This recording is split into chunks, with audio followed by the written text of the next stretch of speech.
Vous ne verrez pas leur visage, faute d'autorisation, ce qui en dit long sur le contexte. 30 des 150 jeunes migrants arrivés il y a 3 semaines dans les Vosges et hébergés au centre de vacances Le Mongade à plein fin vont avoir besoin de la solidarité collective pour faire face au premier frima. Si le conseil départemental leur permet d'être nourris, logés et leur a mis à disposition à leur arrivée quelques vêtements, cela n'est aujourd'hui plus suffisant selon la paroisse Notre-Dame du Val-de-Meurthe à Fraise qui lance un appel aux dons. On m'a fait part effectivement de besoins pour améliorer un peu l'ordinaire, à savoir des habits chauds. On est quand même dans les Vosges, même si les hivers sont moins rigoureux qu'à une époque.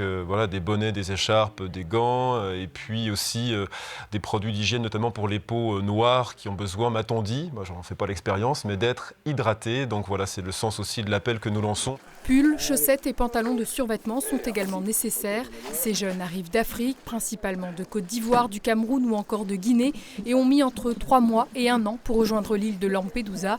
Un parcours difficile, certains ont vécu des traumatismes profonds, tous ont été maltraités et blessés pendant ce voyage. Depuis leur arrivée dans les Vosges, ils font part de leur inquiétude d'être mis dehors et demandent à pouvoir aller à l'école. Ces jeunes suivent des cours de français chaque matin, c'est eux qui ont demandé. Après, ils font des jeux, il y a des activités. Plusieurs bénévoles se sont proposés de venir nous soutenir. Il y a aussi des personnes qui sont animateurs, etc., qui se sont proposés de faire des activités manuelles ou autres avec eux, voilà, voire même de jouer au foot. Les enfants sont très demandeurs. Et d'ailleurs, je lance un appel, ils aimeraient beaucoup faire un match de foot avec d'autres jeunes. L'appel est lancé. Si les MNA, mineurs non accompagnés dans le jargon administratif, n'ont pas encore quitté le centre, leur quotidien devrait évoluer dans les jours et semaines qui viennent. Des bénévoles ont proposé de les accompagner en randonnée et de leur faire découvrir le département.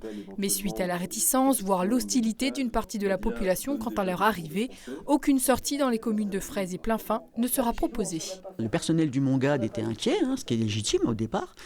Mais finalement, les gamins sont très respectueux, ils sont franchement adorables. Même les groupes qui sont passés au Mongade, ça n'a pas posé problème, bien au contraire. Les personnes âgées ont sollicité plusieurs fois les enfants pour danser avec eux. J'avoue que j'ai fermé moi un peu les écoutilles après avoir vu et lu certains propos. Tous ceux qui ont manifesté n'ont pas tenu des propos désagréables. Et en même temps, je me mets à la place des personnes parce que je suis un être humain aussi. Et puis, ce qui est inconnu fait peur. On peut aussi essayer de la vaincre en faisant connaissance.